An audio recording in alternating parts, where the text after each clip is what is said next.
We're back here in Philadelphia at the Democratic National Convention. I'm joined by Shekar Narasimhan, who is involved with the AAPI Victory Fund, as well as the effort to get Hillary Clinton elected.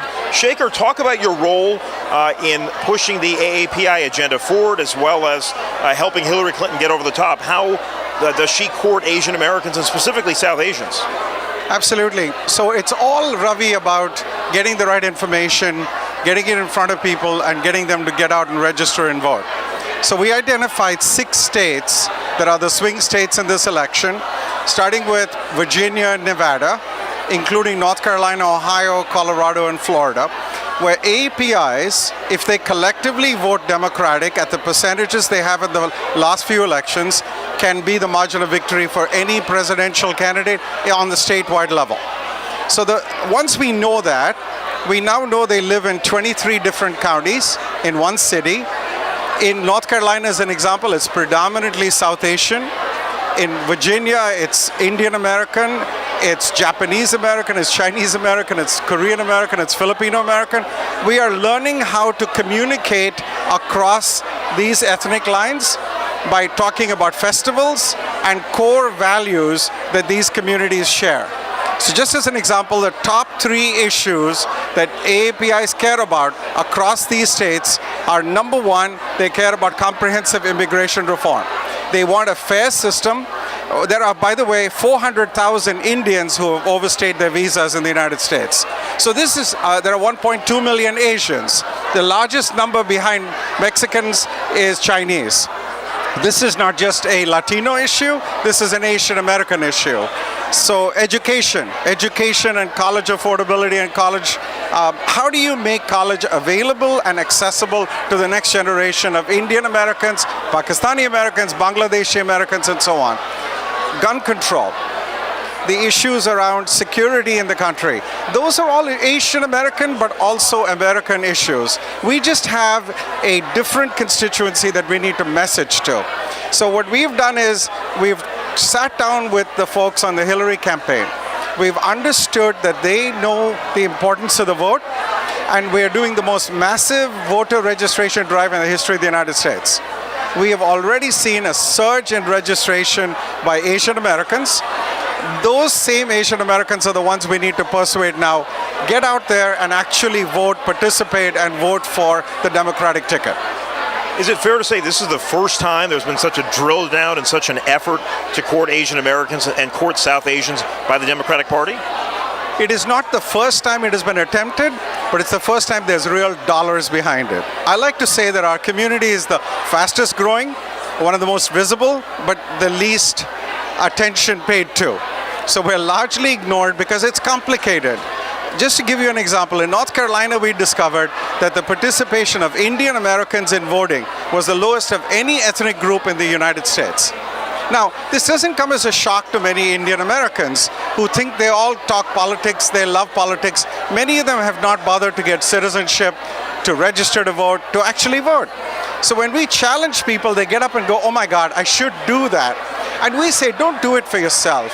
Do it for the sake of your children. They have to live in this country. They have to grow up here. This is the country we belong to.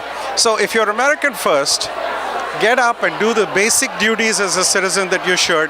And then let's talk about the issues, and then look at which party and which candidate represents your values and go vote for them. We were in Cleveland last week for the Republican National Convention. It did seem that Donald Trump and company made a real effort to court the South Asian vote, having multiple South Asians on stage to designate that Trump was their candidate.